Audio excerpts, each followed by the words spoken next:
Ayun, good morning mga Lodi. So ngayon, meron akong pakitang video sa inyo. Napaka-interesting to kasi nga, itong isang tao nagsasalita, nabanggit niya about mga malalaking bangko kung paano sila mag-manipulate ng mga tao. All the banks are broke. Bank Santander, Deutsche Bank, Royal Bank of Scotland, they're all broke. And why are they broke? It isn't an act of God. It isn't some sort of tsunami. They're broke because they fucking steal everything, and they have something called fractional reserve banking. because we have a system called fractional reserve banking, which means that banks can lend money they don't actually have. It's a criminal scandal, and it's been going on for too long. To add to that problem, you have moral hazard, a very significant moral hazard from the political sphere.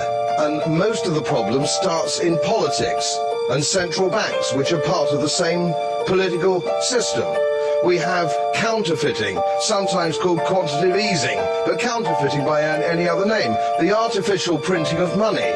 The artificial printing of money, and then people sit down, they work a 9-to-5 job, they work 24/7, they go to university, they get into debt, they don't understand money, they go and sit in with their financial advisors and pull out a $150,000 loan across 4 years because the government allows them to.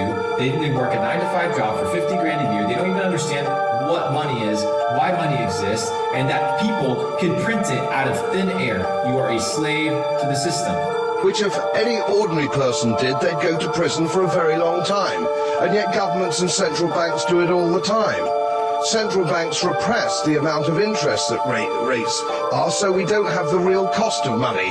And yet we blame the real retail banks for manipulating LIBOR. The sheer effrontery of this is quite astonishing. It's central banks. It's central banks that manipulate interest rates, Commissioner. And plus, underneath all this, we talk loosely, in a rather cavalier fashion, do we not, about deposit guarantees. So Deposit guarantees. Every deposit that you put in, right, you're guaranteed money. You're guaranteed to get your money. And then guess what happens with fucking China? Look at this shit. Look at this shit. Guess what happened in China right now? People can't get their fucking money out. Look at this shit. Look at what's happening right now in China.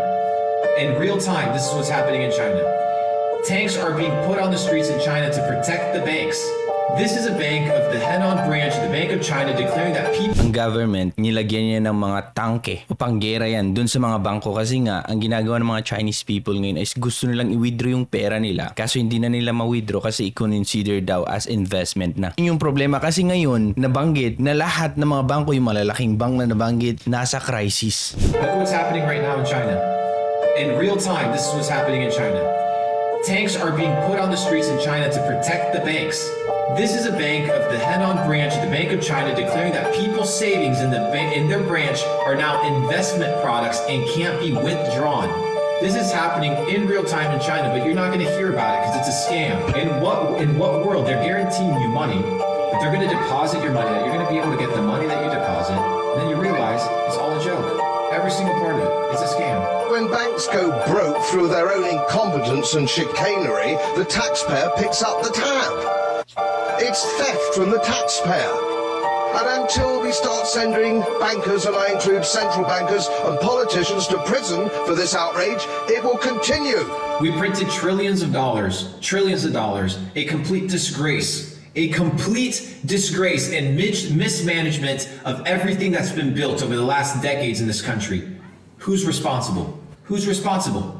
Nobody. Nobody's responsible. Everybody points fingers, everybody blames another motherfucker, and that's the reality that we live in. So naintindihan na natin kung bakit ang China sobrang pinupush nila ang Web3. Nakita nila kung gaano kalala ang government ang kanilang mga bangko na kung saan pinaglalagyan nila ng pera. Kaya nabanggit nga ni fans na ang real success ng crypto networks, Web3, is moving away from currency speculations to the point where crypto networks provide real services. Okay itong blockchain okay yung mga project, pero ano ba ang nasusolve nila katulad na nasusolve ng pera, nagagawa ng pera? Na yung pera kahit saan mo dalhin, pwede kang makakain, provided yung mga basic needs mo. Yun ang hinahanap or yun yung gustong isolve ng Pi Network para maging monetary siya. Hindi mo na kailangan i-convert para lang maibili mo, kundi magagamit mo siya agad-agad. So yun yung gustong isolve ng Pi Network.